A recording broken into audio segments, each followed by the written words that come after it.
ජාතික නිදහස් දිනය ගත්තොත් එහෙම පුරවැසියෙක් විදියට ශ්‍රී ලාංකිකයෙක් විදියට ඔහුට ඇයට තියෙන වැදගත්ම දවස තමයි පෙබරවාරි 4 කියලා. ලංකාව ගත්තොත් එහෙම ප්‍රෞಢ ඉතිහාසයක්. මම හිතන්නේ මුළු ලෝකෙම තියෙන වැදගත් ඉතිහාස වලින් ගත්තොත් එකක්. බහුමික ගත්තත් විශේෂයි. මොකද අපි හතර වටේම මුහුදෙන් වට වෙලා අපි වෙනම රාජ්‍යයක් විදියට අපි මුළු ලෝකෙම විදහා දක්වනවා. ලෝකයේ ඉතා දැවැන්ත රාජ්‍යයක් ළඟින් තමයි අපි ඉන්නේ. කවුරුද දන්නේ ඉන්දියාව. එතකොට සබහා ධර්මයේ විසින් අපේ රට අපි වෙනම වෙන් කරලා තියෙනවා. පොඩ්ඩක් හිතන්න අපි ඉන්දියාවට ඇලවිලා එහෙම තිබුණා නම් එහෙම අපි අනිවාර්යයෙන්ම ප්‍රාන්තයක් බවට පත් වෙනවා ඉන්දියාව. එතකොට අපිට සබහා ධර්මයක් අපිට දායද කරලා තියෙනවා යුනික් විදියට ලෝකීය ඉදිරියේ නැගී සිටින්න. ඉතින් මම හිතනවා මමත් පුදුලෙක් විදියට තව වාසනාවන්තයි.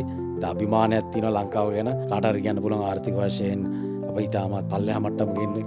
තව කෙනෙක්ට කියන්න පුළුවන් අපි දේශපාලන වශයෙන් ඉතාමත් අර්බුදකාරී තත්ත්වයක ඉන්නේ කියලා. නමුත් කුඩා දරුවගේ ඉඳලා වැඩිහිටි පුරුෂය දක්වා තමන්ගේ රට ගැන අභිමානයක් තියෙන්න ඕනේ. කරුණු 10ක් කියන්න හැකියාව තියෙන්න ඕනේ. ඒක ධනාත්මක වෙන්න පුළුවන්, ඍණාත්මක වෙන්න පුළුවන්. ඍණාත්මක දේවල් ਵਿਚාරය කළා තමන්ගේ ඇතුළේ තියාගෙන. ධනාත්මක දේවල් ප්‍රචාරය කළා තමන් එළියට දාලා තමන්ගේ රට ගැන අභිමාණයෙන් අනිවාර්යයෙන්ම පෙනී සිටින්න ඕනේ පුද්ගලෙක් ඉදිරියේ කියන එක තමයි මගේ අදහස.